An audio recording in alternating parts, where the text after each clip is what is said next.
Ember, Death Prophet, or PA can all pop off. Nice roll in, kick back, Gunnar. He's gonna take so much damage here. If they land this split earth, this could be a kill. We tried to use the illusion split field to dodge. He's gonna turn it out. Ooh. Actually kills the Earth Spear. May kill Quinn as well. The Fairy Fire goes off, but Gunner's got this. What a double kill. This is why you ban Gunnar Ember Spear. Destiny awaits us all. Hey everyone, welcome to another episode of 3 Minute Dota Hero Basics. I'm your host Shawnee, and this is Ember Spirit. Let's get started. Ember's first is called Searing Chains. He unleashes a pair of burning roots to 2 random nearby enemies. The chains deal damage over time that also prevent your target from moving and casting certain mobility spells. This spell will also hit creeps, so it's important to isolate your intended targets before committing chains. Captured in the flame. Unlike a traditional AoE spell, the chains will not connect onto enemies that are invisible or who are in fog, even if they are within range.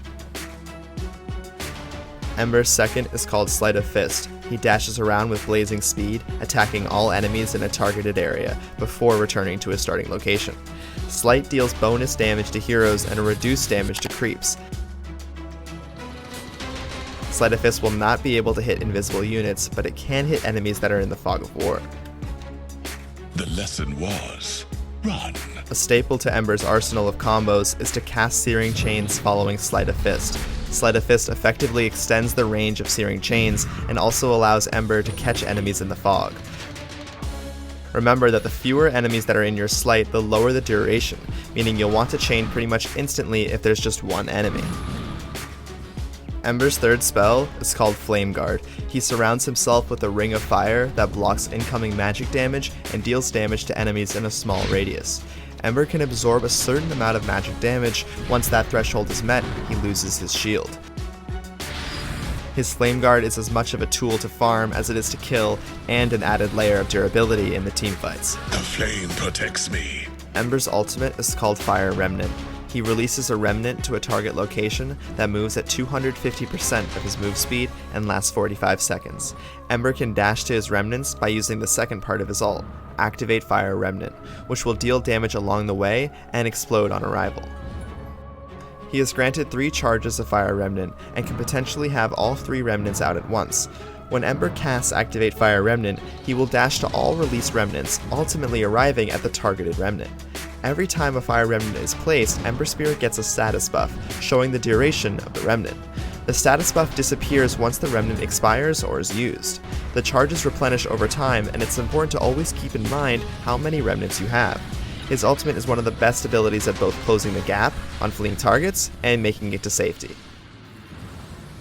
And now, one of the most feared Embers in the game, introducing Gunnar with 3 pro tips.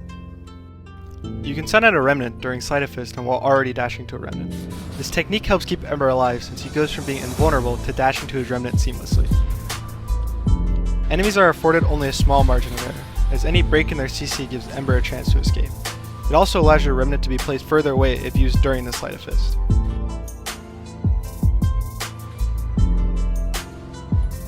Ember is easily brought down if he overextends by casting a remnant too aggressively. Here's a technique you can do to safely kill a low HP target and get back to safety without giving your enemy a chance to kill you. If you place a remnant in a safe location, and then place another one at the hero you want to kill, simply select the remnant that's safe, and you'll dash to the remnant that's at your target, dealing damage before returning to the safe remnant.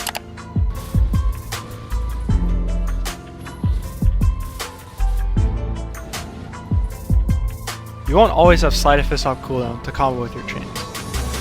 Instead, you can remnant in, and while you're mid-dash, you can use Searing Chains. This method allows you to actually do more damage on the rooted target, since you'll be on top of them for the whole duration of the chains. It also allows you to chase the enemy and end up behind them, while still easily rooting them as you pass through them. Alright ladies and gentlemen, that's it for Ember. Remember to keep Balance in all things. Torrent well though. Just throwing down the skill shots on poor old Gunnar here. But the Tidebringer also not connecting, so he's going to wait out the X. Jesus, so much damage from these Tidebringers. I mean, it's insane. Oh, what the? What? He hooked him? That's nonsense. That's nonsense. Dude, what? Gunnar, God. Oh my God, he's going to get the kill too. He's going to go in for the kill. Gunnar, oh my. Dude, he dodged the X mark. He dodged the hook. Dodged everything. He dodged the Tidebringer. I mean, Jesus Christ.